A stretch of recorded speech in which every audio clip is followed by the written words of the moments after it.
Bismillahirrahmanirrahim.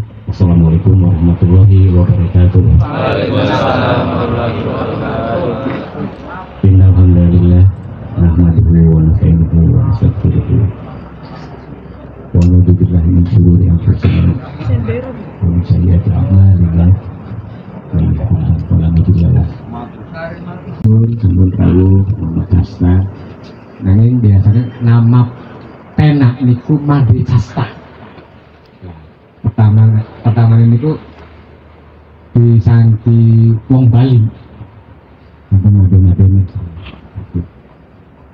Matur suwun Bapak Guru Waklan ingkang sampun lalu sampun dudukan di kantor nggih. Terus mangga disumanggaken mamaken keropan sambil ditonga. Mangga mimpin dina harap ya.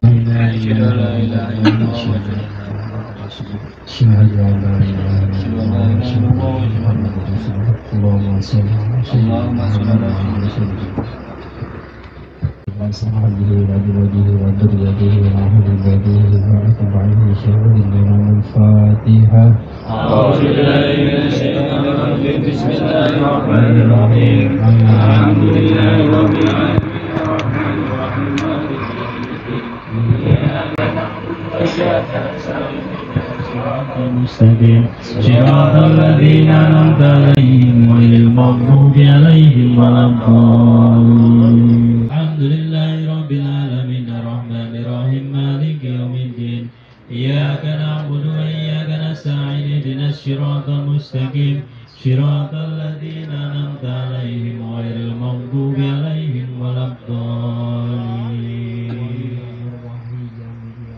يوم الدين إياك نعبد وإياك نستعين اهدنا الصراط المستقيم صراط الذين أنعمت عليهم غير المغضوب عليهم ولا الضالين مالك يوم الدين إياك نعبد وإياك نستعين الرحمن الرحيم مالك يوم الدين إياك نعبد وإياك نستعين اهدنا الصراط المستقيم صراط الذين أنعمت عليهم غير المغضوب عليهم ولا الضالين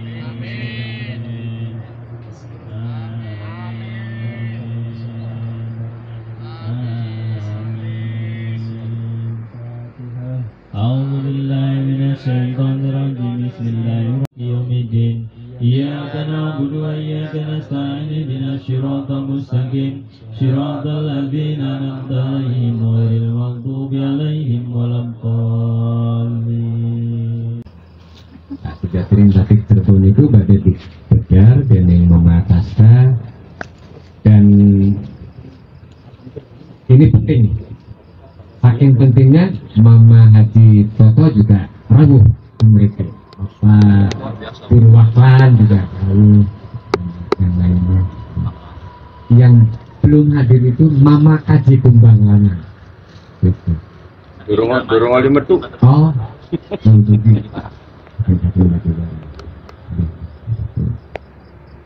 kula sumanggaken dumateng Mama Casta.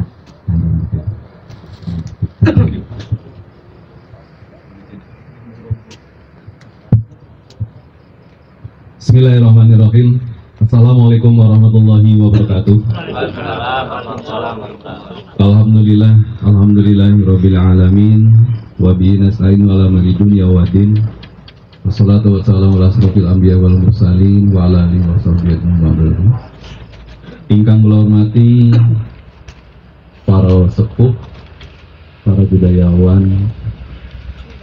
kula mboten saged nyebat setunggal kerantan kula nyunaken pangulkan kula nembe rawuh teng majelis puniki Panimbang Jati mireng asring sampun lami tepang sareng Kang Aceh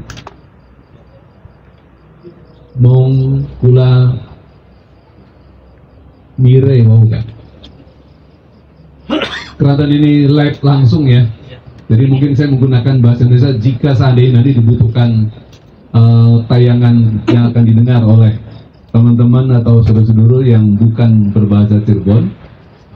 Kula mungkin bahasa campuran mawon. Gado-gado mawon. Poros rawuh, bapak-bapak, ibu cuma setunggal. Alhamdulillah saya bisa ada di sini. Sebuah kehormatan karena hadir di sini adalah sebuah majelis yang saya kira selamat dunia akhirat. Kita semua berharap pada Allah bahwa melalui jalan kebudayaan ini mudah-mudahan kita bisa bertemu dengan Allah, karena memang seperti Sunan Kalijogo itu menyatakan bahwa orang-orang yang berkesenian, berkebudayaan itu adalah orang yang zauknya hidup. Dalam diri kita ada zauk, hati kita yang paling dalam, dan itulah yang bisa melahirkan beberapa kesenian dan kepedulian kita pada kesenian dan kebudayaan.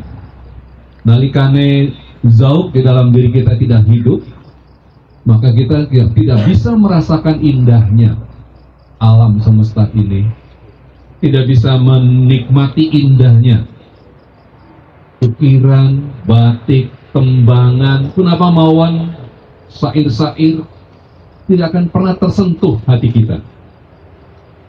Dan Allah sudah memilih orang-orang itu, dan orang-orang itu mungkin sangat bahagia karena dia selalu ketemu dengan Allah melalui denyut-denyut estetikanya. Allah maha indah dan mencintai keindahan. Innallaha jamil yuhibbul jamal. Jadi orang yang berkesenian, berkebudayaan adalah orang-orang yang memang ruhnya itu dekat dengan Allah. Karena disitulah, maka kita jangan heran ketika ada kelompok yang tidak suka kesenian, sesungguhnya dia tidak menyadari bahwa ada potensi yang diberikan Allah, potensi yang saya kira merupakan anugerah yang tidak terhingga. Oleh karena itu, hari ini, malam ini, saya bersyukur dibangkitkan kembali. Setelah puluhan tahun saya minggir dari menepi dari kehidupan berkesenian. Saya ketemu Mas Edeng tahun 90-an. Melihat Mas Edeng, anak muda, ganteng, rambut panjang, baca puisi luar biasa, sangat terkesima saya. Waktu itu saya masih seangkatan Mas Nurdin almarhum, Mas Sumbadi Sastra Alam almarhum, Mas Ahmad Subadun Alwi, teman dekat, teman berdebat, yang juga sudah almarhum. Saya alhamdulillah masih diberi umur panjang, dan alhamdulillah hari ini kita bisa ketemu lagi. Jujur, ada satu momentum yang membuat saya hadir di sini.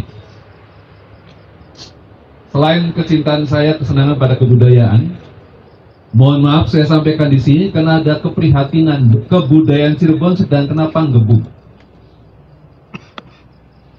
Kebudayaan Cirebon sedang kena panggebuk.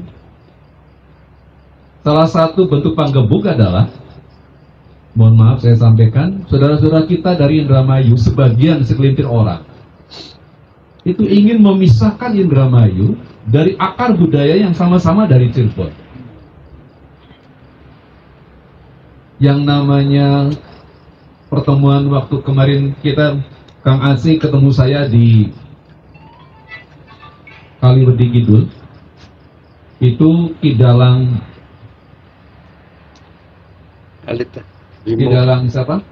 Suryono dengan Apip menemui saya, dan Haji Mansur juga ingin menemui saya, karena betapa mereka juga jengkelnya ketika golongan para pedalang-pedalang Indramayu menyebutnya pengen wayang kulit gagrak Dermayu.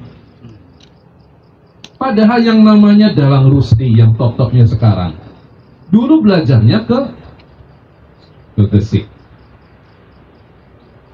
Jadi mereka itu sebenarnya, kita di Cirebon ini kan wilayah kultural. Yang harus pahami itu, di kalangan sastrawan, para penggerak budaya, penggerak sastra, itu ingin memisahkan diri dari Cirebon. Di kalangan sejarawan Indramayu juga berusaha untuk menghilangkan jejak hubungan Cirebon dengan Indramayu. Mereka mencari tokohnya adalah Wilarodra. Lupa kalau Mbahku Cirebon juga lupa Ki Jebuk Angrum, ya, Pekandangan kan pusat kota Indramayu itu. Dulu sampai lakon keris setan kober itu dengan naga runting, itu menunjukkan bahwa memang hubungan, kalaupun bukan hubungan jajahan, hubungan kekeluargaan, hubungan satu tubuh satu budaya itu dari dulu sudah apa? Wirolodra. Datang ke Sungai Cimanuk itu dalam konteks bukan syiar Islam. Satu lagi teman-teman yang membuat saya ini juga, teman-teman yang memisahkan diri dari Cirebon, dari akar Cirebon, lupa kalau di Gunung Jati, di Gunung Sembung itu dikuburkan beberapa Ki Gede dari Indramayu. Ki Gede Krangkeng, Ki Gede, sebutlah banyak sekali. Nah, kalau Ki Gede saya dikubur di mendekati gurunya, sang guru, loh, ini sebuah pengingkaran fakta sejarah. Itu saya ingin menyatukan suara dulu teman-teman, untuk kemudian melawan. Mereka sekarang menyebut Cirebon itu dengan bahasa Jawa, dialek Cirebon, Dermayu. Ini kan sebuah reduksi ya, sebuah penggerogotan ya. Agustus ini insya Allah akan terbit, akan soft launching menurut informasi dari Ibu Dr. Eva Nur Arofah, salah satu tim penerjemahan Al-Quran dalam bahasa Cirebon. Jadi kita mulai dari Al-Quran bahasa Cirebon. Nah, ini tidak disebut Al-Quran bahasa Jawa dialek Cirebon, Al-Quran bahasa Jawa dialek Dermayu, tidak. Dari dulu semua kita menyebut ya bahasa Cirebon, sastra Cirebon. Nah, untuk itu saya kemudian tergelitik, oke lah Kang Aceh, saya ingin ngariung lagi dengan teman-teman budayawan ini. Mudah-mudahan apa yang saya sampaikan malam hari ini juga akan memberikan manfaat. Paling tidak, kalau nanti ada kekeliruan mohon untuk dikoreksi, karena saya juga manusia biasa yang mungkin penelusuran saya terhadap topik batik ini juga terlalu sempit. Tapi paling tidak, saya membatik dari SD kelas 6. Saya sudah membatik, buruh batik. Jadi saya mengenal bau malam, panasnya tangan saya ini menahan malam lilin yang panas itu untuk membuat uhit yang sangat kecil. Ya, ini akan menjadi bagian pengalaman yang terus melekat dan saya menekuni batik.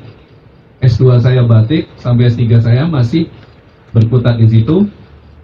Dan hari ini mudah-mudahan ada sedikit saya bagikan dan mungkin saja ada sudut pandang yang berbeda. Baik Bapak Ibu yang saya hormati, saya akan sedikit memberi catatan yang agak sedikit provokatif Mas Edeng. Sejatining Batik Cirebon. Amin.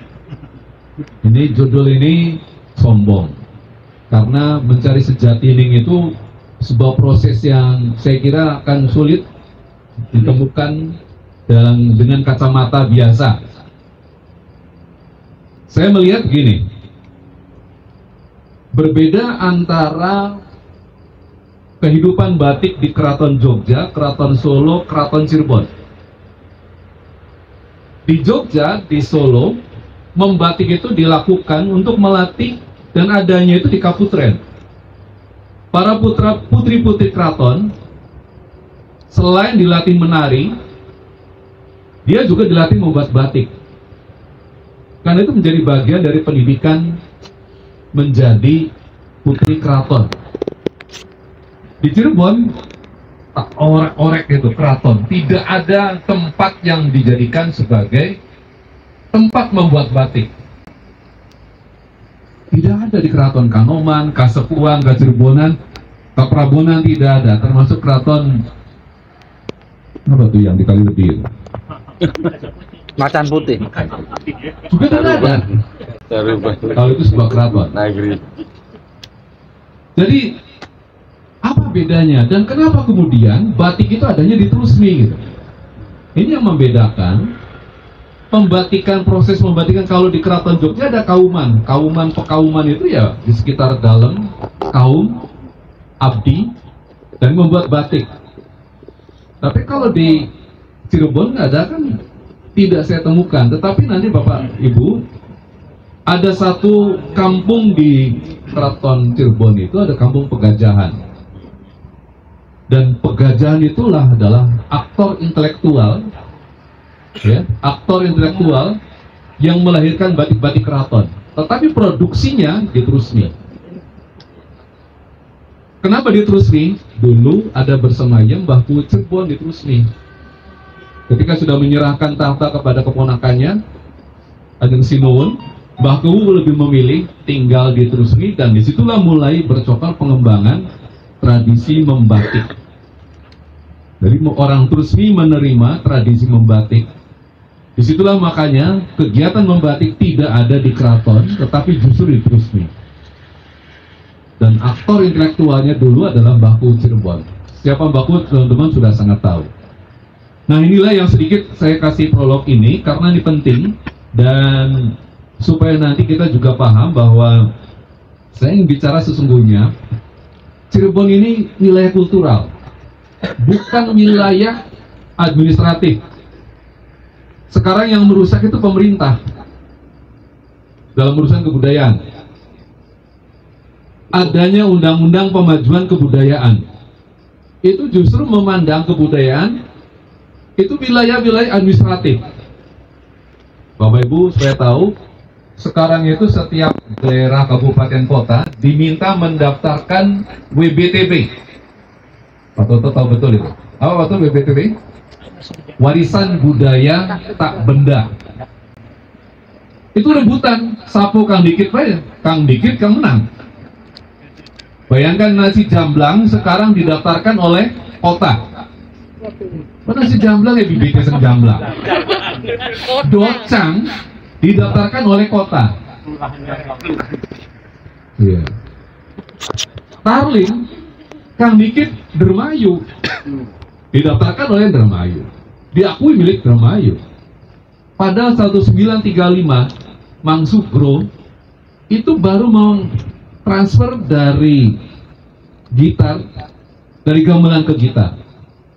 Jadinya tarling utuh dari sebuah pertunjukan tarling utuh itu berkembangnya di Cirebon. Jayana sendiri itu ngelananya bukan di Indramayu, di Cirebon kamu. Besarnya di Cirebon. 1967 itu ada catatan tentang lomba tarling yang diselenggarakan oleh RRI bekerjasama dengan Korem. Dan itu luar biasa di Cirebon.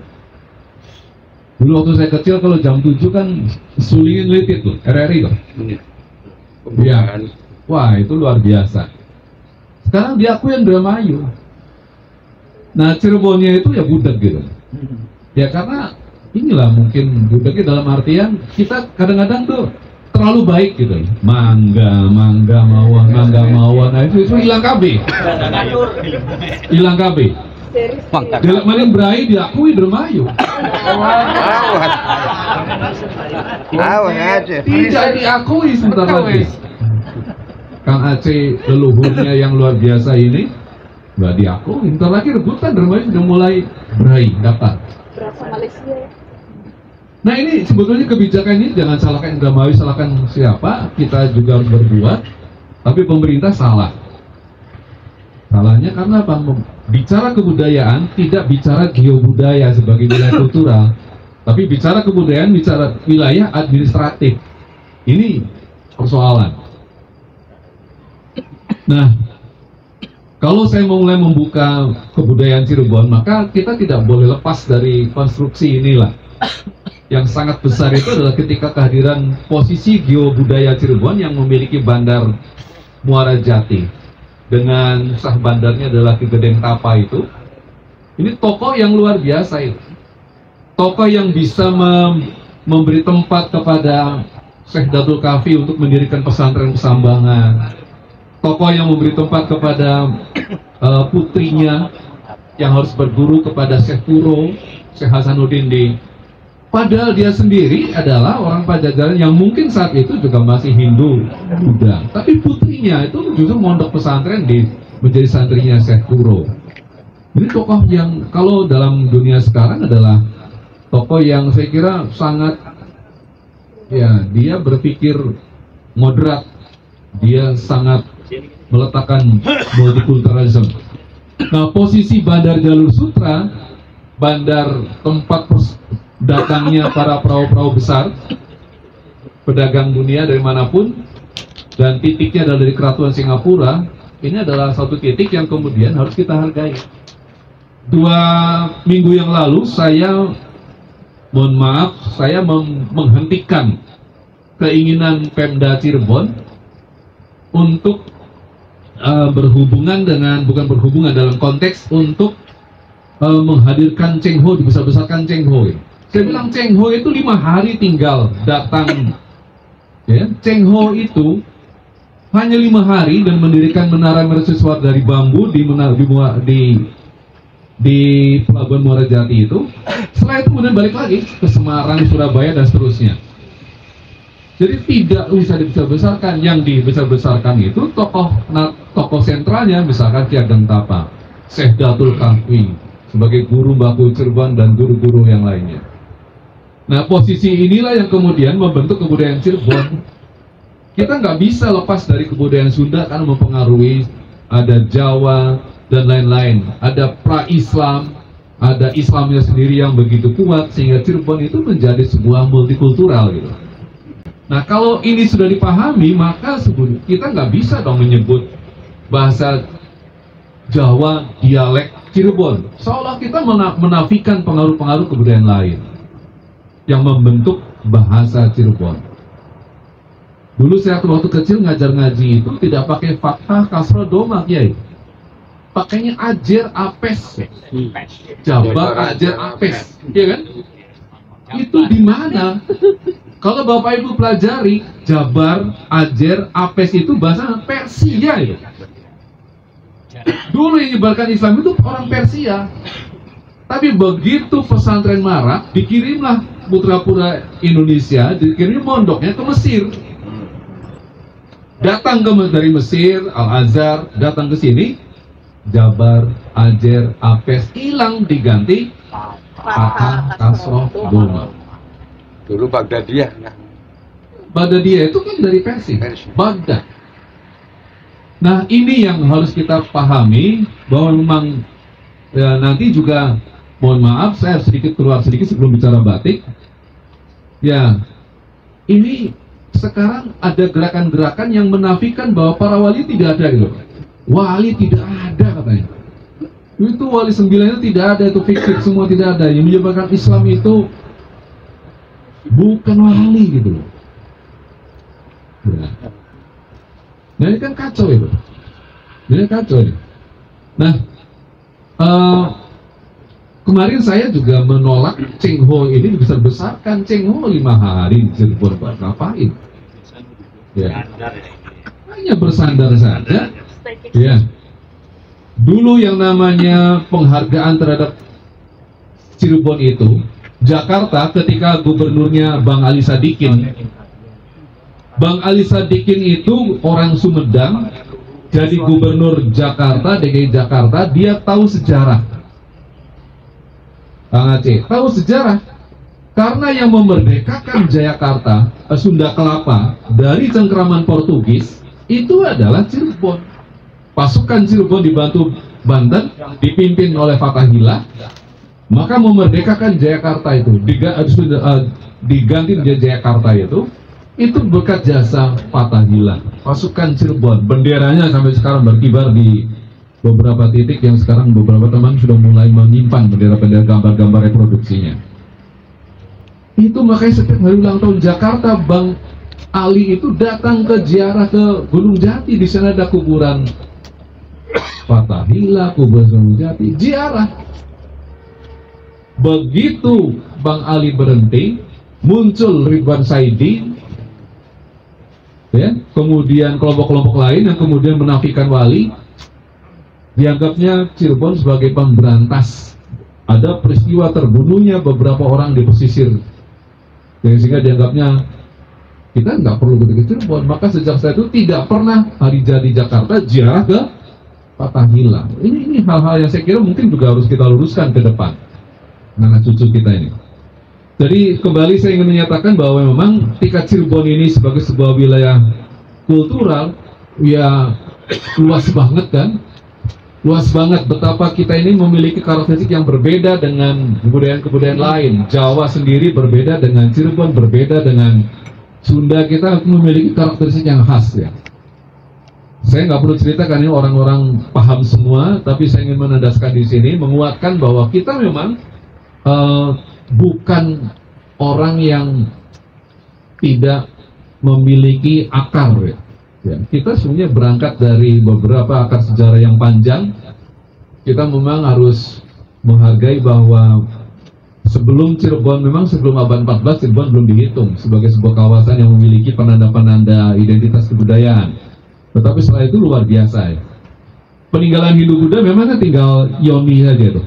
Lingga dan Yoni yang di Keraton Kasepuhan itu lambang Siwa ya. Sebelum orang Hindu-Buddha bisa mematungkan Dewa Siwa, itu mereka melambangkan dengan Lingga dan Yoni. Yaitu bukti-bukti bahwa dulu ada tradisi Hindu-Buddha di Cirebon. Kemudian nanti kita akan lihat betapa pengaruh Cina, pengaruh ini kita pra-Islam, sampai nanti batiknya pun banyak terpengaruh. Oke, Bapak Ibu saya hormati, apa sejati budaya batik Cirebon ini? Mungkin kalau Bapak Ibu bicara batik, yang paling kenal ya Megamendung ya? Megamendung, paling dikenal. Tapi saya paling sakit hati ketika di gedung DPRD kota, kapetnya itu motifnya Megamendung. Diindak-indak. Keset yang tadi pagi saya ke Banggar DPRD Kabupaten, kesetnya itu juga Megamendung. Sedih sampai saya nggak mau nginjak Gusti ya Allah ini. Nah ini saya pengen bicara sejati batik Cirebon ini dari sini. Betapa saya sangat sedih ketika ada ornamen Megamendung itu kemudian diposisikan pada posisi yang sangat naif ya. Nah kenapa begini? Bapak Ibu, sebetulnya Megamendung itu kan dekat dengan Cina ya. Cina itu sebelum bisa kebudayaan Cina, Bapak Ibu bisa membuka artikelnya Gruber. Gruber itu menyatakan di situ Cina sebelum mengenal Tuhan, seperti apa Tuhan itu? Entitas simbol Tuhan itu apa? Karakter Tuhan itu apa? Mereka melambangkan Tuhan itu dengan awan. Awan, udara. Udara ini, tanpa udara kita mati. Ada, tapi nggak bisa lihat. Jadi udara itu orang Cina, awan, udara digambarkan sebagai awan itu simbol Tuhan. Cina memposisikan itu.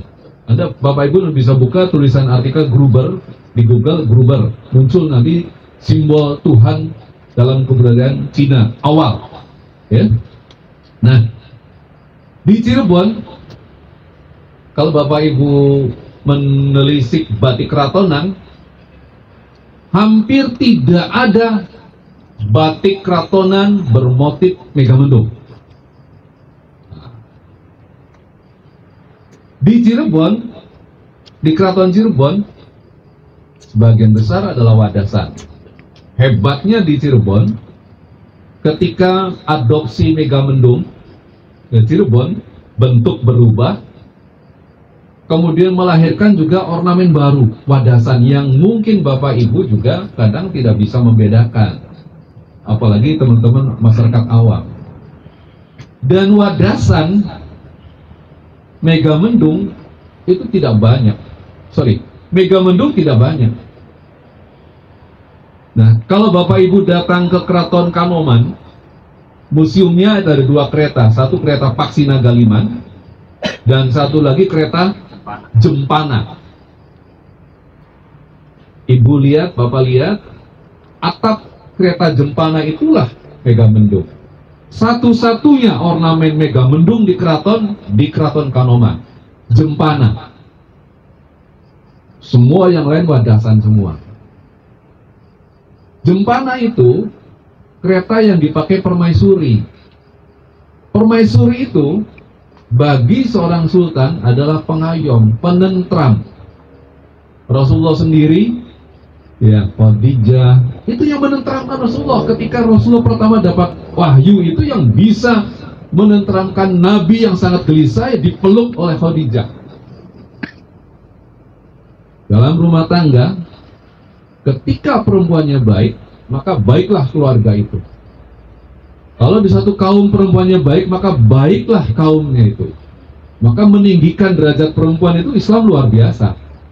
Dan budaya Cirebon menempatkan simbol kereta jempana yang dipakai oleh permaisuri itu atapnya ya wadasan, mega mendung. Satu-satunya Bapak Ibu. Jadi kalau kita menyebut karakteristik batik Cirebon mega mendung, ya nggak apa-apa, nggak ada masalah. Nah, tapi sekarang besar. Saya membatik dari tahun 70-an itu. Mega mendung itu tidak sewah sekarang. Citranya itu tidak sewah sekarang. Kalau sekarang orang mengenai mega mendung. Semua wadasan.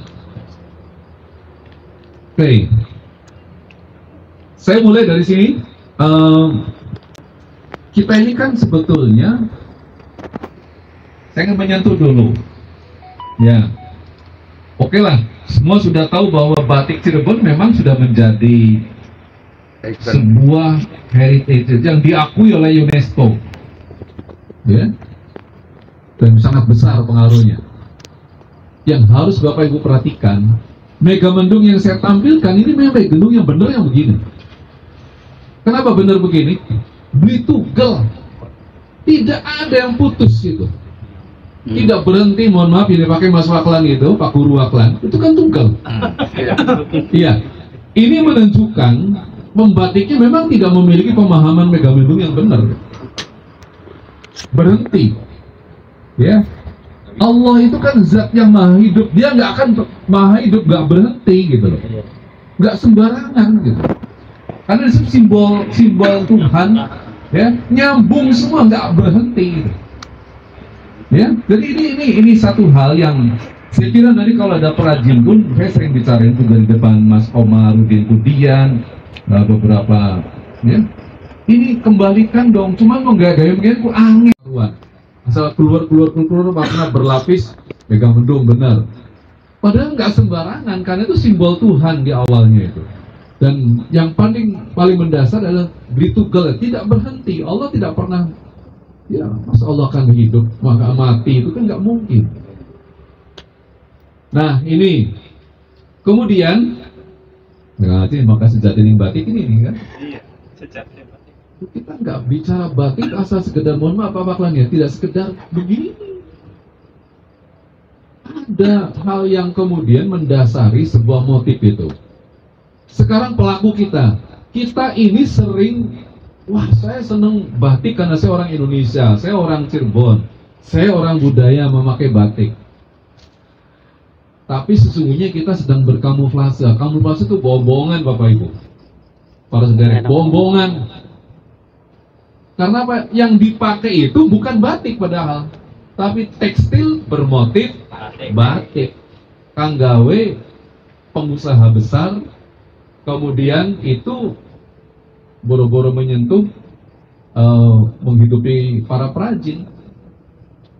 Penelitian saya waktu S2 saya meneliti tentang batik, pasar batik.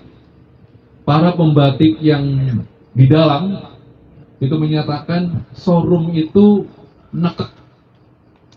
Adanya showroom itu tidak membuat mereka sejahtera. Wah, ngeri kan? Logika pemerintah, adanya showroom pasti pemasaran mudah, penghasilan meningkat. Tapi perajin, saya wawancara, saya tanya, kenapa nekek Pak? Ya beli nekek Pak. Selembar batik nih, batik siji paling untung 20.000. Kita yang Jawa apa? 20.000. Kenapa 20.000 saya bilang? Lah, yang punya showroom tahu harga bahan, tahu dikerjakan berapa lama, tahu malam lilinnya tentang pira, tahu pohon dihitung, wis semennya bang masih ada. Dulu katanya sebelum ada showroom di Trusmi, menggunakan jasa pengeber itu kalau sekarang sales promotion ya, dia bisa jual ke Bandung, ke Jakarta, ke kota, ke Bogor, dan itu harganya merdeka ditentukan oleh dia sendiri. Dan orang yang senang, wong tuku senang Kiai, wong tuku senang, bagus, bisa berlipat-lipat keuntungan. Sekarang nggak bisa, jual keluar sudah susah. Akhirnya terpaksa harus jual ke dalam. Jual ke dalam, ya habis baru, misalkan kebak kerja. Akhirnya tidak sejahtera. Jadi saya katakan dalam sebuah sidang saya menyatakan tidak berbanding lurus antara baiknya sistem pemasaran, infrastruktur pemasaran dengan kesejahteraan pembatik nggak sejahtera, nggak sejalan. Oke. Akhirnya apa? Ditambah lagi dengan sikap kita nih. Sikap kita memakai batiknya bukan batik yang dibikin oleh pembatik yang memiliki standar wax resist day. Batik ini ya, batik ini ada wax resist day. Ada proses penutupan kain putih ditutup dengan lilin, baik canting maupun cap, dan ada proses pewarnaan. Sepanjang itu ada kunci ini, barulah disebut batik. Kalau tidak ada itu, ya bukan batik. Dan kalau kita memakai bukan batik, sesungguhnya yang membuat menyuguhkan siapa kan? Menyuguhkan ya para pengusaha besar. Bapak Ibu, saya di Pemda Cirebon itu, mohon maaf, satu-satunya pegawai Kabupaten Cirebon yang tidak memakai seragam batik Pemda Cirebon, saya. Zamannya kepemimpinan Pak Sunjaya, warna merah itu, saya tolak. Kenapa? Itu printing gitu. Saya sering ngomong batik, masa pakainya printing Mas Eda? Wah, dikebukin uang ya. Saya tidak mau. Dan saya membuat batik untuk seragamnya tulis, mohon maaf, bukan pamer, harganya 1.100.000, tuku nikang iman. Saya pakai untuk seragam, masih ada sampai sekarang. Satu-satunya pegawai Balelo saya. Karena saya tahu batik loh. Kemudian tahun 2000 berapa kemarin? 19-an kita mengadakan lomba mau seragam batik yang sekarang coklat tuh, batik Mande Praja itu saya rancang, yang membuat yang dilombakan, tapi nggak ada yang menang karena yang menangnya bagus-bagus, tapi kalau dicetak harganya dibuat nggak mungkin murah sehingga pegawai itu akan sulit. Akhirnya terpaksa karena nggak ada pemenang, jadi Kang Angiman, Kang Tomik almarhum yang membuat yang sekarang dipakai, tapi tulis.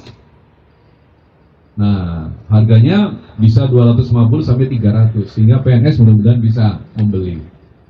Tapi celakanya yaitu tadi, karena apa? Tidak segera didaftarkan hak ciptanya, akhirnya di toko-toko lain ada printingnya. Akhirnya para PNS atau honorer atau P3K yang harus menggunakan seragam batik, belinya yang printing 1.000. Nah, itu kan soal kepedulian Bapak Ibu. Nah, oke. Jadi dari sisi teknik ya teman-teman, sejatining batik ya harus wax resist gitu. Oke.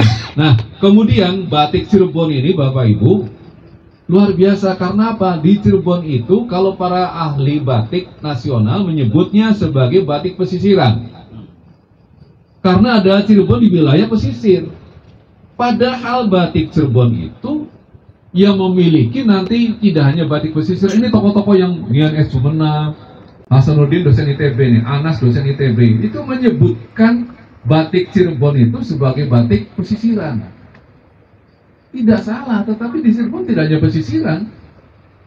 Ya, di Cirebon ada batik keratonan, ada batik pedalaman, dan ada batik pesisiran. Jadi tidak sekedar ada batik pesisiran. Ya, oke.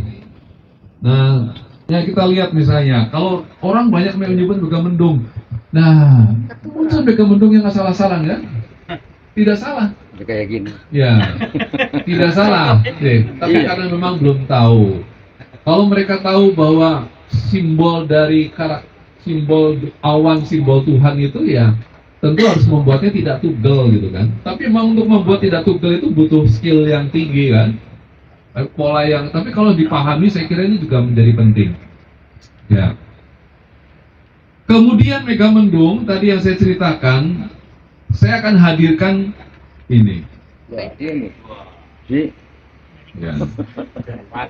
Ya, ini yang kereta Jempana, Bapak Ibu. Keretanya ada di Keraton Kanoman. Atapnya itu adalah Megamendung. Hanya itu di Cirebon. Ya. Artinya di situ betapa suci sebetulnya. Tetapi kalau misalnya perancang busana seperti ini, apa yang terjadi? Merusak kan? Makanya kalau mau bicara sejatining batik ya harus tidak hanya ke bentuk, tidak hanya ke fungsi, tapi juga ke simbolnya. Nggak sembarangan gitu. Nah, menggunakan sendal hotel yang logo Megamendung masih mending nyokor saya sih. Ditega gitu. Kalau saya tahu sejarahnya Megamendung. Ya dulu kan kita berlomba-lomba begitu booming sendal hotel itu kan Megamendung apapun ya kadang taplak buat di meja Megamendung. Saya nggak tega loh, nggak tega karena saya sedikit mencermati sejatining batik itu tidak sekedar motif ya, itu kan luar biasa. Oke, jadi menempatkan kalau misalkan ada perancang busana yang belajar tentang simbol-simbol batik, ya dia akan memilih tidak begini dong saya menghadirkan busana karena apa? Ajining diri karena busana, ajining busana karena budaya, ajining budaya karena agama. Jadi ya itu tadi nyambung gitu. Ekspresi seni itu tidak sekedar visual yang indah gitu. Ya. Sun besok Maria Iman Iya. yen wonten grananing sasi srengenge kembar leliman lintang alitku melaring siti sawijitan ana urip mung sirah kelawan isun matia mungging suarga neraka bareng leboni, neraka bareng leboni diubah deng sinden neraka sungkan lembon. Aduh, itu nggak sederhana Sunan Kalijaga membuat teks neraka bang, karena memang kita sadar kita boro-boro memimpikan surga, Kiai. Boro-boro memimpikan surga, orang kayak mengkainen jet. Ya, karena Sunan Kalijaga ya nanti pada akhir sun besok Maria Eman, sun Allah di situ akan berhenti memberikan rahmat, memberikan kasih sayang. Yen wonten gerhana ning sasi itu tanda-tanda dekatnya waktu kiamat gitu. Berhentilah rahmat Allah. Pada saat itu kita berserah diri pada Allah, boro-boro berharap mimpi surga gitu. Maka teksnya ya neraka bareng leboni sinden. Kenapa sindennya? Neraka sunggang leboni angato waktu masih urip tukaran gula bari angato. Iya masih urip tukaran bari angato. Ayo sini ngaji, ayo buka teks ini Sunan Kalijaga itu asbabun wurudnya seperti apa gitu. Gak sembarangan gitu. Nah ini hal-hal bahwa seni itu beririsan dengan budaya, maaf, diri kita beririsan budaya, budaya harus dipayungi oleh intinya adalah ajaran-ajaran agama. Tanpa itu kacau. Itu udah jelas. Ini perancangnya tidak menggunakan agama. Budaya, iya budaya, tapi budaya itu ajining budaya, ya agama. Jadi kalau mau membedah batik Cirebon yang mengembangkan Sunan Baku Cirebon, dan sampai ke bawahnya pelaku batik Cirebon itu adalah para penganut thariqah, Bapak Ibu. Penganut thariqah. Ya. Bisa Syataria Muhammadiyah, bisa Naqsabandiyah, itu para penganut thariqah. Yang intinya ketemunya nanti tetap manunggalin Kaula Gusti, ya, atau apapun konsepnya nanti. Dikoreksi oleh Syekh Abdul Muhyi Pamijahan, misalnya bukan manunggalin Kaula Gusti, manunggalin asbabunnya bukan manunggalin Kaula Gusti, tapi manunggalin kehendak, ya. Karena antara wujud Allah dengan makhluk nggak mungkin bisa bersatu, nggak bisa manunggal. Yang manunggal tuh kehendak. Wihdatus suhud, kata Mbah Syekh Abdul Muhyi Pamijahan, bukan wihdatul wujud. Dikoreksi itu. Tapi tetap intinya ya agama. Kalau begini kan seneng delengin, tapi miris gitu loh.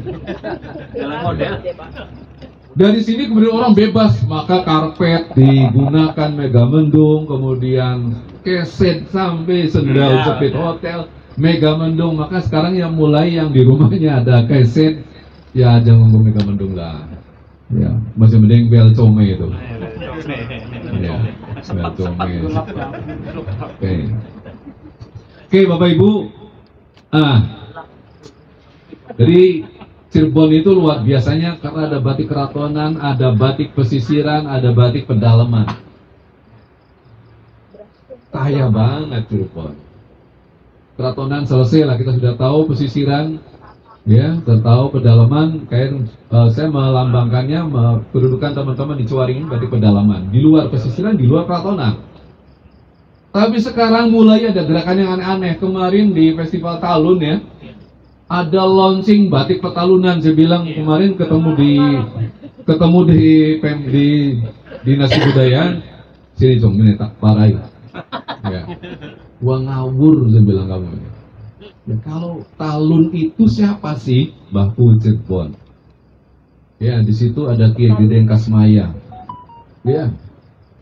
Kemudian ada titik-titik, ada Gunung Cangak, Sangyang Bangu, Sangyang Nago. Ya. Nyai Endang Gelis, ada Balong Biru. Kalau dari aspek geografis apa saya bilang? Ada desa Cempaka. Cempaka itu kembang, ya, kembang cempaka. Coba dibikin motif Cempaka Talun, kembang-kembang, wah, cakep. Ya. Nah, terus apa mana saya bilang? Kalau baku Cirebon, motifnya apa? Golokin baku, golok cabangin, kendi pertulai, ya, umbul-umbul waring, digawe motif baru nanti. Hariku dari motif gambarnya apa? Gambar kebo, dungkul. Hari batik itu, para leluhur itu menghindari bentuk makhluk yang bernyawa. Makanya itu disamarkan bentuknya. Ya, ini yang batik pedalaman, itu Bapak Ibu, karena itu batik di kalangan pesantren, Cuaringin, itu batik merakan. Merak itu luar biasa, tapi dibikin sangat distorsi, distilasi. Tidak lagi kelihatan burung meraknya, karena menghindari makhluk yang bernyawa. Ente gambar kebodong bule asin natural, nggak beres ini. Nah, semacam inilah kadang-kadang. Dan kalau kita nggak cegah di Pemda ini, di Budpar khususnya, sebentar lagi ada launching batik Lemabang. Lemabang. Wah, ini mulai ngawur nanti, banyak sekali. Tapi pencipta-pencipta boleh-boleh saja, tapi kemudian harus tahulah akar budayanya. Oke, baik. Nah, Bapak Ibu, kita tahulah bahwa kalau kita lihat di mana sebetulnya, di mana letak batik keratonan ini yang memiliki karakteristik yang khas, gitu kan? Ini adalah motif Taman Arum. Nah, itu bentuk wadasan semua. Tidak ada Megamendung, Bapak Ibu. Jadi kalau sekarang orang ribut-ribut Megamendung, di keratonan tidak ada motif Megamendungan. Ya, di bawah itu yang agak elips itu bentuk naga seba, juga wadasan semua. Ya, sebelah kanan bawah kanan itu Orang Trusmi menyebutnya Banjar Balong. Kalau saya lagi meneliti, itu bukan Banjar Balong, itu Banjar Barong. Itu barong itu, topeng-topeng barong itu, makara, kala itu. Ya, yang berbanjar, banjar itu baris. Tapi karena pelafalan yang lama-lama, orang akhirnya Banjar Balong. Sampai sekarang, ya orang menyebutnya Banjar Balong. Padahal maksudnya Banjar Barong. Itu makara itu, kala dan makara. Yang akan atas kan tengah itu adalah motif keblekan gitu. Ya. Jadi saya tidak melihat bagaimana Megamendung itu begitu dominan ya. Justru yang dominan adalah batik wadasannya. Dan wadasan itu disusun dengan menggunakan susunan yang kemudian sebetulnya mengarah ke bentuk-bentuk gitu. Penyamaran bentuk, ada gajah, ada macan gitu kan. Ya, semua itu simbol ya. Dan ada satu yang monumental gitu. Ya, coba bayangkan ini sebuah batik namanya batik Taman Teratai. Taman Teratai karena memang ada teratai. Teratai itu Bapak Ibu, sebelum Islam masuk, teratai itu dinyatakan sebagai simbol bersemayamnya dewa. Makanya patung Buddha itu bersila, bawahnya itu bunga teratai. Jadi teratai itu tempat bersemayamnya dewa, Siwa, Buddha, itu teratai. Ya, tetapi begitu Islam masuk, khususnya para penganut thariqah Satariyah yang terkenal dengan ajaran martabat tujuhnya, teratai itu dilambangkan sebagai sirun. Sirun itu lapisan hati yang paling dalam. Jadi dalam hati itu berlapis-lapis. Dan lapisan yang paling dalam namanya sirun. Dan di lapisan paling dalam itulah bersemayam Allah. Jadi kalau Bapak Ibu ke Gunung Jati, di makam Makbarus Gunung Jati, banyak sekali teratai.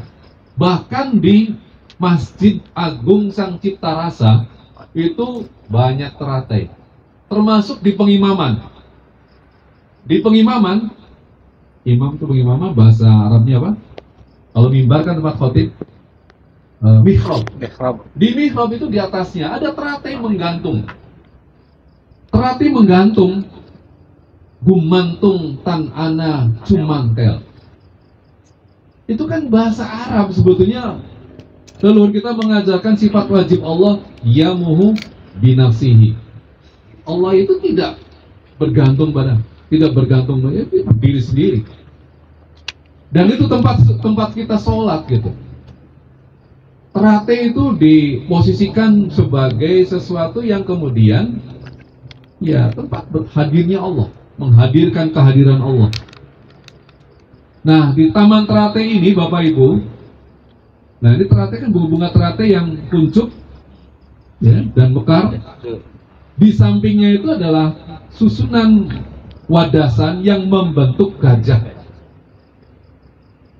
Ya, kemudian di atasnya ada burung bisa bangau, apapun itu adalah paksi. Gajah tuliman. Nah, paksi, kemudian naganya itu kadang kelihatan hanya sedikit kepala atau ekornya di bagian tertentu. Jadi paksi naga liman yang ada di Keraton Kanoman itu sebetulnya adalah proses penyatuan antara makhluk dengan yang ilahiyah. Dunia atas, dunia tengah, dunia bawah. Dan cara berpikir semacam ini sebetulnya juga dialami oleh para penganut agama Buddha, agama Hindu. Kalau Bapak Ibu ke Borobudur, Borobudur itu ada 3 tingkatan. Tingkat yang pertama Kamadhatu, tingkat tengah Rupadhatu, tingkat akhir Arupadhatu. Dunia bawah, dunia tengah, dunia atas. Maka burung itu selalu dilambangkan sebagai simbol dunia atas, dan gajah dilambangkan sebagai simbol dunia tengah. Di Cirebon, simbol dunia tengah itu tidak hanya gajah,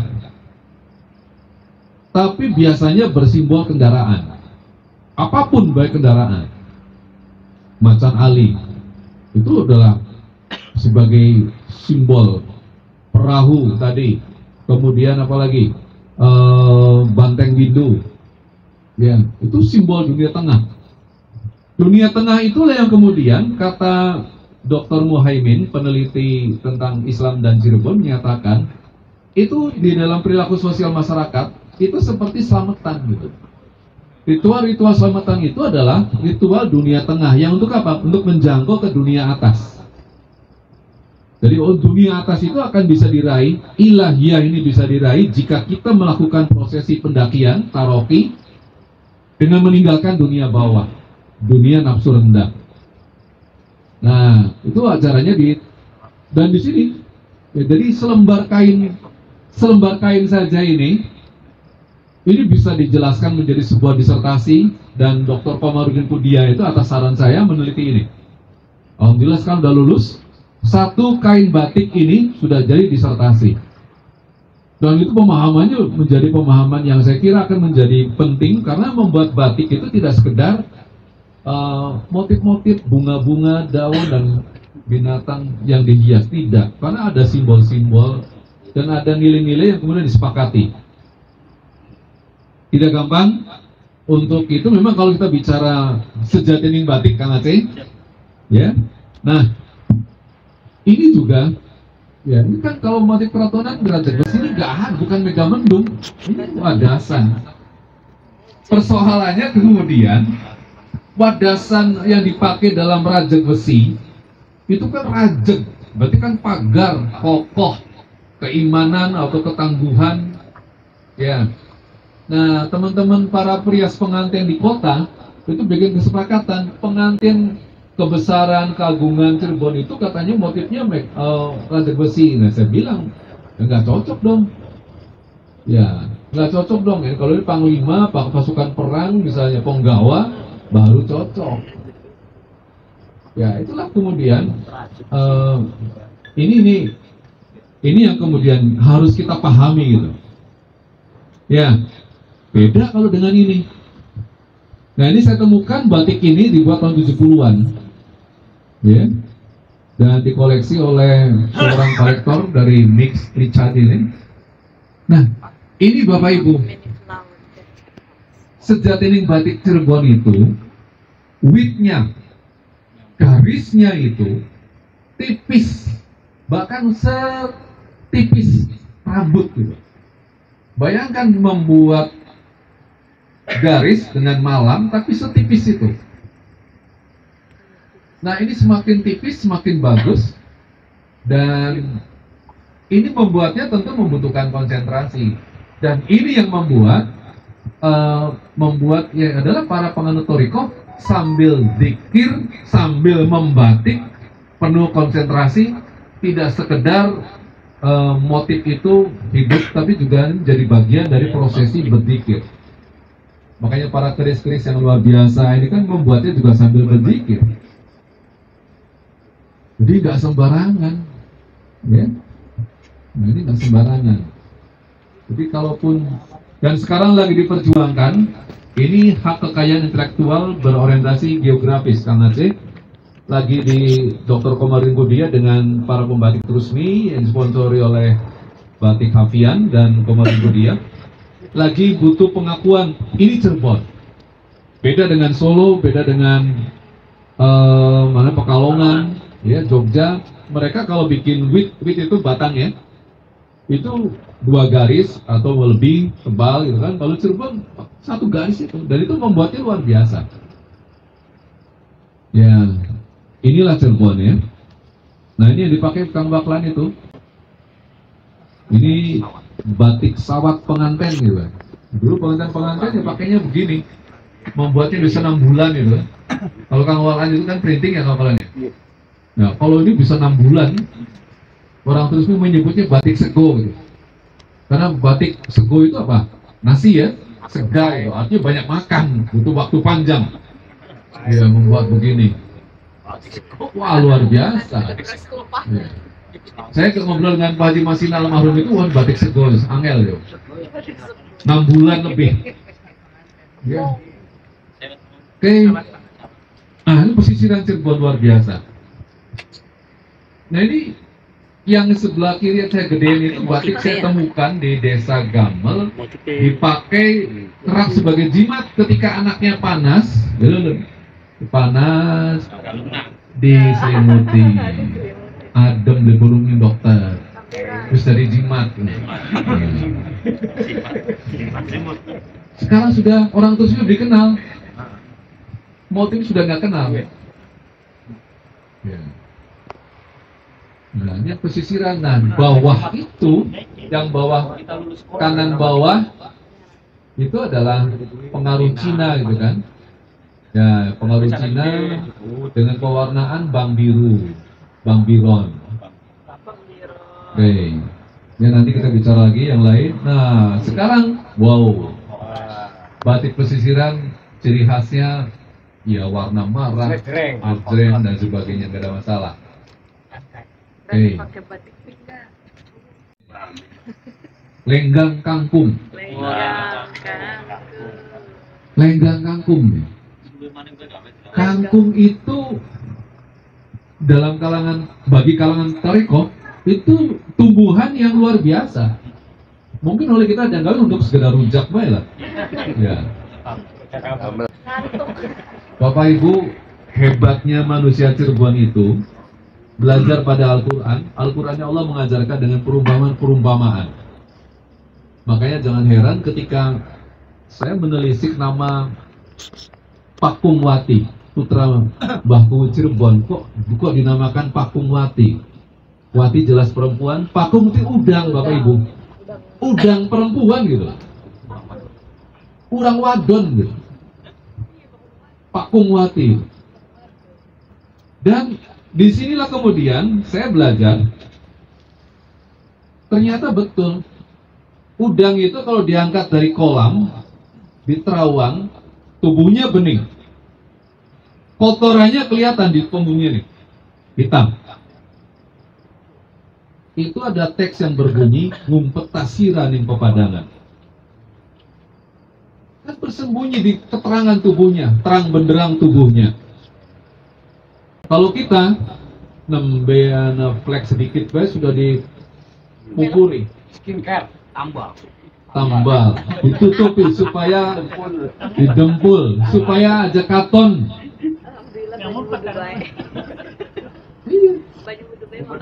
Tapi kalau orang Cirebon mestinya ngumpet ning pepadangan. Kayak apapun Allah Maha melihat. Allah Maha melihat, bersembunyilah tempat terang. Allah Maha melihat. Kangkung, kenapa kangkung? Bapak Ibu, kita manusia, fisik kita, tubuh kita, dengan ruh kita, selama hidup, ruh dan fisik masih ada dalam menyatu dengan kita. Tapi apakah tubuh dengan ruh itu menyatu? Belum tentu. Pada saat saya sholat, ruhnya kemana-mana. Kangkung mengalahkan kita, karena kangkung tubuh dan ruhnya menyatu. Tubuh kangkung itu bolong, ruhnya ada di dalam. Simbol kangkung dipakai dalam para petarekotan itu, kekaguman pada karakter kangkung, karena kangkung itu dalamnya, tubuhnya itu bolong, ruhnya dengan tubuhnya menyatu, tidak pernah terpisah, kecuali kalau dipotong. Kalau kita ruh dengan tubuh sering dewek-dewek, turun di kasur pikirannya ngamprak, ya kan? Pengalaman. Kangkung makanya begitu dipuja-puja, begitu dijadikan teladan. Termasuk makanya para penganut thariqah membuat batiknya batik lenggang kangkung.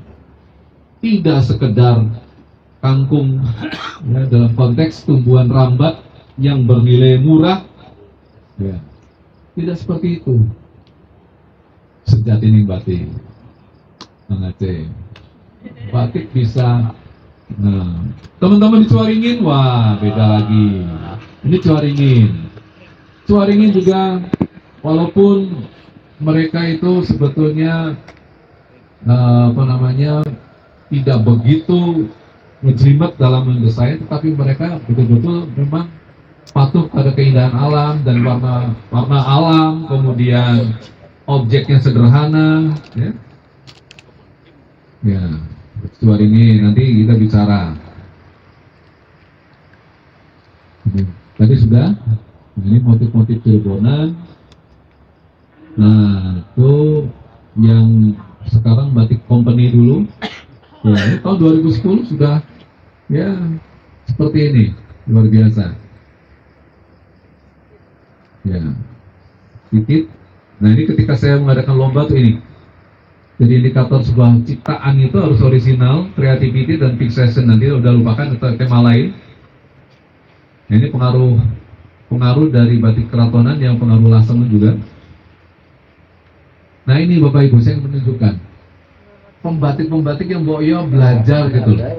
Ya, saya ambil di Tokopedia tadi, batik Cirebon. Ya, kereta kencana bentuknya di karuan.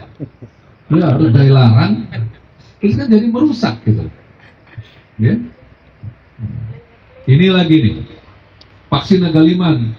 Ya, atasnya nggak karuan itu. Apa itu? Ya, saya lihat juga di, wah, Masya Allah. Ini pembatiknya padu baik. Nah. Satu poin lagi saya ingin menambahkan bahwa di dalam batik Cirebon itu ada yang disebut dengan mysticism. Ini abot ini. Abot, mistis. Mistis itu bukan mistik ya. Ya, jadi mysticism itu sebuah pengalaman mistik. Keyakinan, pengetahuan, pengalaman religius tentang argumentasi keberadaan Tuhan. Tuhan itu ada, ya. Dan itu menjadi bagian elemen penting. Pengalaman yang sifatnya pengalaman. Kita kesini hadir karena yakin Allah itu ada. Itu adalah sesuatu yang dibangun dari pengalaman mistis ya. Ya di Cirebon banyak sekali di beberapa elemen lah. Nah, saya sedikit menyampaikan, maka kalau kita membedah ini, ya, di mana mistisismnya tadi? Tadi sudah kelihatan, ya.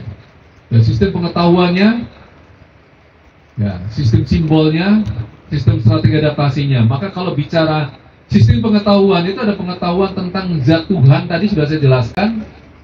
Dalam konteks realitas juga, pemahaman bahwa zat Tuhan itu sesuatu yang tidak bisa diindra tapi diyakini ada, misalnya. Sistem simbol tidak gampang, tidak boleh putus ya, tadi.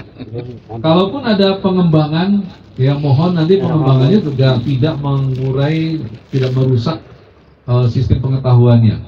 Dan ternyata Bapak Ibu, sistem pengetahuan yang ini itu ternyata sumbernya di sini.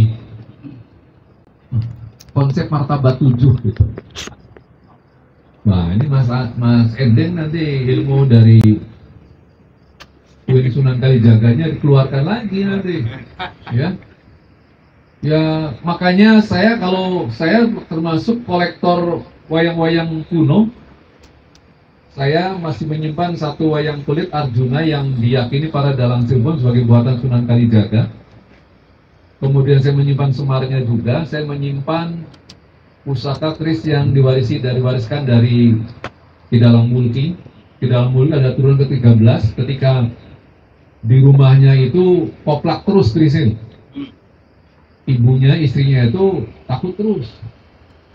Saya datang. Sebelum datang, saya itu mampir ke Tengah Tani di menghadiahkan keris kepada saya. Dalang Mulki turun ke-13. Dan hebatnya lagi, anehnya lagi, keris yang di dalam Mulki itu sudah rusak rangkanya. Saya masukkan pas betul sampai sekarang pas. Jadi ini sudah kayak petunjuk gitu.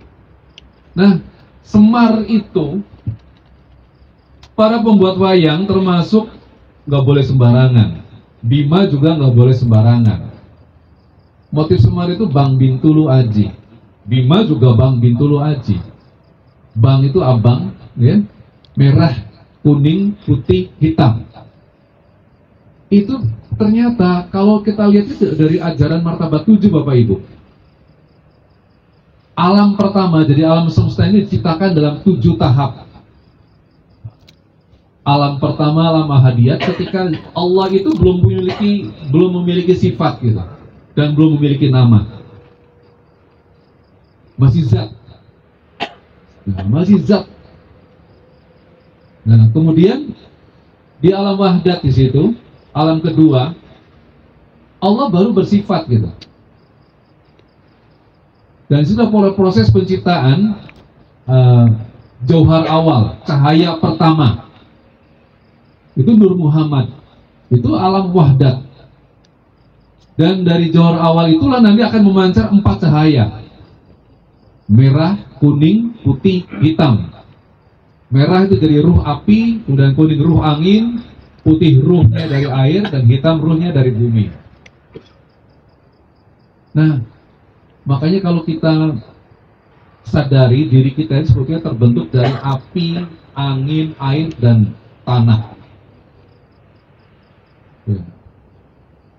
Cuman persoalannya kadang kita tidak menyadari bahwa kita ini dibentuk dari unsur-unsur ini. Nah, wayang Cirebon tadi, merah, kuning, hitam yang dodotnya Bima, dodotnya Semar itu nggak sembarangan warna, dari sini sebetulnya. Ya. Tapi dalam ekspresi kesenian, termasuk batik, wayang, dan ukiran, tidak utuh proses alam itu berlangsung begini gitu. Kadang diambil sebagian, satu step alam, ya. Dari sini simbolnya, nanti Bapak Ibu bisa kaji lagi nanti kajian lain tentang martabat 7, khususnya para penganut Thariqah Satariyah. Nah ini, ya ketika zat, sifat, dan asma itu, zat sebagai simbol Allah, sifat simbol Muhammad, dan asma simbol Adam, itu sekarang dipakai di Keraton Cirebonan kan? Nah ini sangat, sebenarnya berangkat dari alam wahda ahadiyat itulah. Nanti proses pendakian dan proses tanazul. Oleh karena itu tidak sembarangan teman-teman, Bapak Ibu. Nah di sini sesungguhnya akan ketemu nanti kalau tadi kita mengkaji kenapa Megamendung, kenapa Paksina Galiman, kenapa gajah, kenapa ada, ya. Dan bagaimana kita membuat pilar itu gak sembarangan. Saya beberapa kali protes ketika ke perancangnya Masjid Agung At-Taqwa itu. Masjid itu indah, bagus, tetapi pilarnya salah kaprah. Kenapa salah kaprah? Karena bagian bawahnya ini pasungannya ke bawah juga. Yang benar begini, pasungan yang kuning ini di tiang ini, yang bawahnya itu taroki itu mendaki, yang atasnya tanazul. Maka ketemu di titik hitam, manunggaling kaula Gusti. Allah menurunkan rahmat, manusia membuat persembahan sujud kepada Allah, maka akan ketemu Nur Muhammad. Sehingga pilar-pilar itu nggak sembarangan. Ornamen pilar itu bukan sekedar ornamen biasa, Kang Aceh. Tapi jangan salah nanti kalau buat pilar-pilar dan pasungan-pasungan itu harus memperhatikan ini, karena sebenarnya ini berangkat dari nilai-nilai yang sangat luar biasa.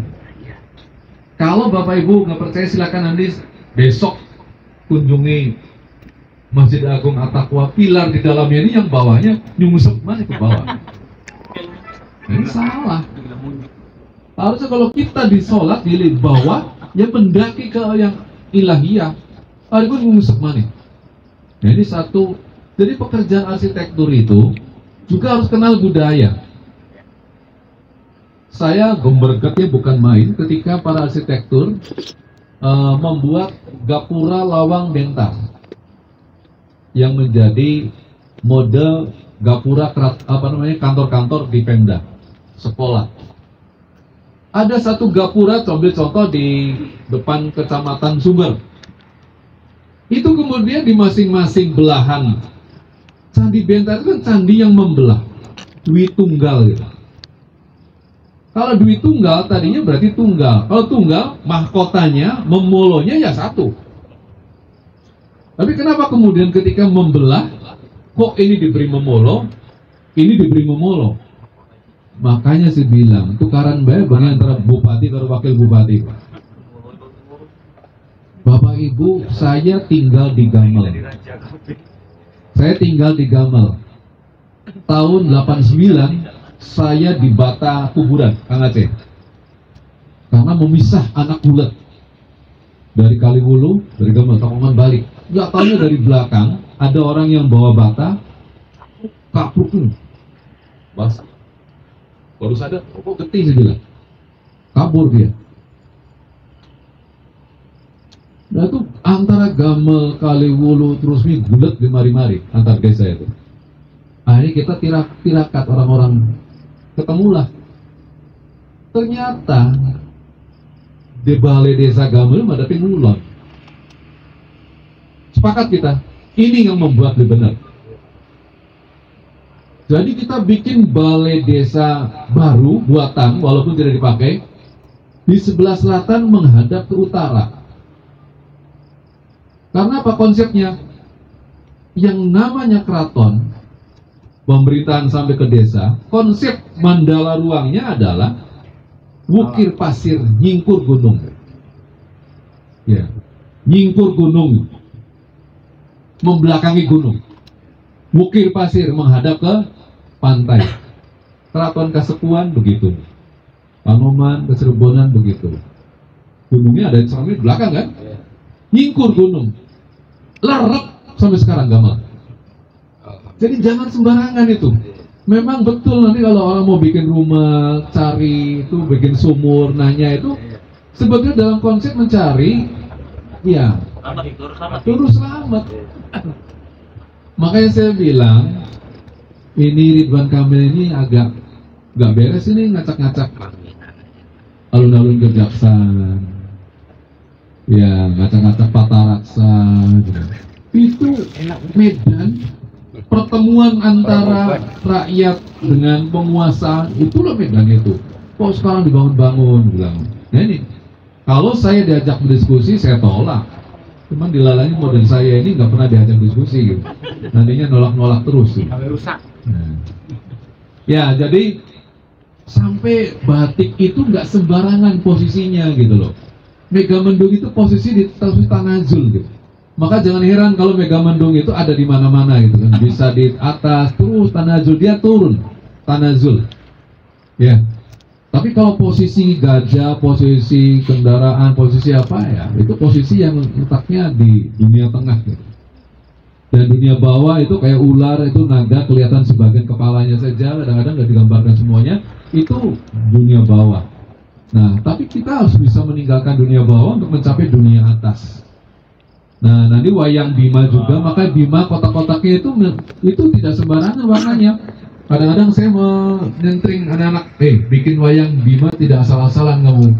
Itu Bima itu, wah, kalau lakon Dewa Suci, Bima Suci, wah, itu Anda harus belajar di situ dan akan ketemu nanti hakikatnya, ya. Ya. Dan kita mungkin tidak tahu kalau susunan wayang di Cirebon itu kan, di janturannya itu kan juga menggunakan tadi Satria itu. Di luar itu adalah kemang-mang itu, ya. Itu simbol zat. Allah pertama itu pada alam pertama itu tidak berwujud, atau tidak ada sifat. Baru yang kedua itu adalah manuk beri, itu simbol dari Nur Muhammad. Dan berikutnya adalah Buta Sewu, simbol Nabi Adam. Begitu keterangan para kidalang Wari Priyadi, dan dia salah satunya dalang yang saya kira dalang santri ya. Dalang sekarang berarti belir. Nah, ini persoalan, maka nanti kalau bicara lain, sampai nanti kalau ketemu di topeng, ya topeng itu kan kadang-kadang kita itu tidak pernah menghitung bahwa topeng itu juga menggambarkan nafsu ya. Dalam diri kita itu ada nafsu lawama, supiya, marah dan mutmainah gitu. Ya, nggak paham itu. Nah ini juga nanti pada diskusi lain tentang topeng. Ya. Nah tadi kalau kita bicara gunungan Cirebon juga sangat berbeda dengan gunungan Jawa. Ya, selalu ada alam bawah, alam tengah, alam atas. Ya, dunia tengah itu alam sakala niskala. Ya, dunia bawah itu alam sakala. Dunia atas alam niskala, alam ilahiyah gitu. Ya, itu tidak sembarangan gitu. Dalam lukisan kaca nanti maka di sini juga Megamendung selalu di atas, bawah itu wadasan, ya, dan di situ ya di lukisan Insan Kamil ini, nah maka kemudian selalu ada pandanan, ya, pandan itu tumbuh di atas batu, gitu kan, sela pandan, Ki Ageng Sela Pandan gitu kan. Nah pandan itu keharuman, ya, wangi, dan tumbuh di atas kekuatan iman, ketegaran, ya. Nah, itu selalu Cirebon nggak lepas dari simbol-simbol seperti itu, ya. Ya, maka tadi saya katakan ini dunia atas, ya, dunia ilahiyah, ya, tidak sembarangan. Nah ini yang mereduksi tadi, ya, oke, ya, tadi ini deskripsi saya ulangi. Nah, kalau mau dilihat, nah, motif tadi, dunia bawah, ya, dunia tengah, dunia atas, ya, selalu begitu. Ya, ini juga, makanya saya kalau ya agak menolak, ya, misalnya di Baluarti Keraton Kasepuan misalnya dari Kanoman, bahwa Paksi Nagaliman itu simbol dari multikulturalnya Cirebon. Lalu saya bilang itu ngawur lah. Ya, sebetulnya ini kan simbol dari gabungan dunia atas, dunia tengah, dunia bawah. Ya, oke, di batiknya. Ya. Nah tadi terate Bapak Ibu, simbol terate itu dalam konteks agama Buddha itu kan dipakai sebagai tempat bersemayamnya Buddha, gitu. Ya. Nah di Islamnya, kalau Bapak Ibu ke Mantingan itu terate-terate dijadikan ukiran juga oleh para wali itu, hiasan di Masjid Mantingan. Terate banyak sekali. Tadi saya ceritakan di Kasepuan, nah ini tuh yang saya tunjukkan itu Bumantung Tan Ana Cumantel, itu bunga terate yang kuncup. Ya, kiri kanannya terate banyak tuh. Ya, di samping mihrab itu ada mimbar, ada terate juga. Terate bukan barang yang aneh gitu loh. Saya kira itu mungkin teman-teman. Ya nanti belum lagi kita bicara lebih jauh, banyak sekali simbol-simbol, ya, ayam alas, kemudian tadi ini kangkung saya ceritakan, ya, tidak sekedar kangkung, tapi kita kadang mengabaikan kangkung ini bisa mengalahkan kekhusyuan sholat kita, gitu. Kangkung bisa menyatu antara ruh dengan fisik kita seringkali lepas. Saya kira itu Bapak Ibu. Mohon maaf, saya mungkin agak cepat karena mungkin malam sudah semakin larut. Dan ini paling tidak menjadi awal kita mulai mencintai batik Cirebon dan memosisikan batik Cirebon pada posisinya yang saya kira tepat. Dan kita belajar nanti banyak hal dari leluhur kita yang telah melahirkan keindahan batik yang juga landasannya jelas. Batik sebagai kain, maka ajining diri krana busana, ajining budaya, busana krana budaya, dan ajining budaya krana agama. Jadi tidak lepas dari agama, maka ya seniman pasti sholatnya bekal, ya. Kalau seniman beli sholat ya beli ketemu berarti, ya beli ketemu, ya. Karena bagaimanapun ya leluhur kita para wali, tuntunan ya tontonan, tontonan ya tuntunan, gitu kan.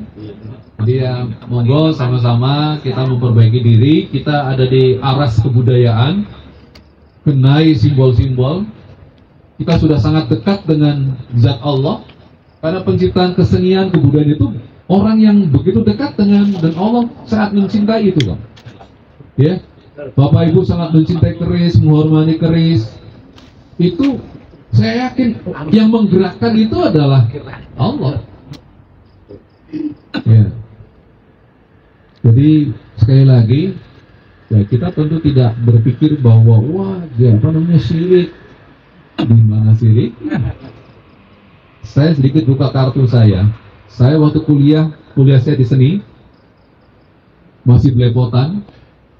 Kalau Jumat itu yang lain ke masjid, saya ngumpet di kos-kosan. Ya bareng ngudut, bareng ngelukis, sudah melaut. Suatu saat saya diberi tugas mengambil mata kuliah patung, membuat patung.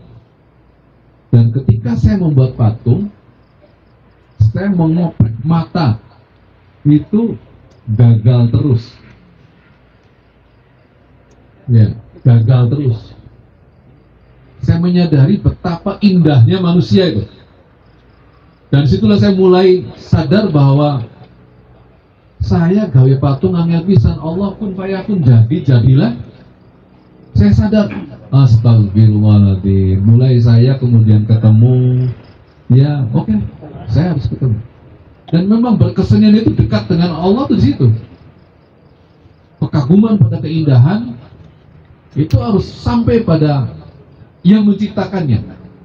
Kekaguman pada kuris yang luar biasa, ukirannya jangan lupa itu luar biasa, Allah menciptakan simbol-simbol keindahan. Jadi jangan kagum pada sesuatu yang fisiknya, tapi jauh lebih dari situ kita akan menemukan nanti ketemu dengan zat Allah dan sangat dekat. Maka zauq yang sudah hidup ini sama-sama kita pelihara sambil berzikir pada Allah. Sesungguhnya Allah memang mencintai keindahan dan Allah Maha Indah.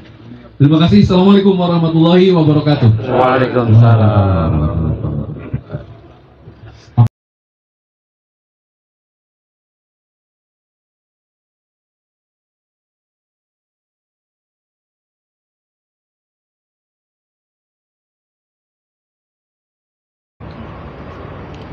Mungkin saya sepakat bahwa malam ini kita harus sepakat bersama-sama untuk meneruskan melalui mungkin yang tadi adalah strategi.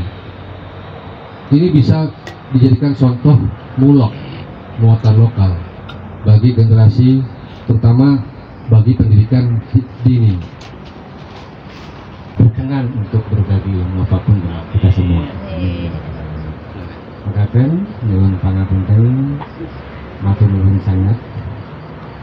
Kula tutup. Wassalamualaikum warahmatullahi wabarakatuh. Waalaikumsalam.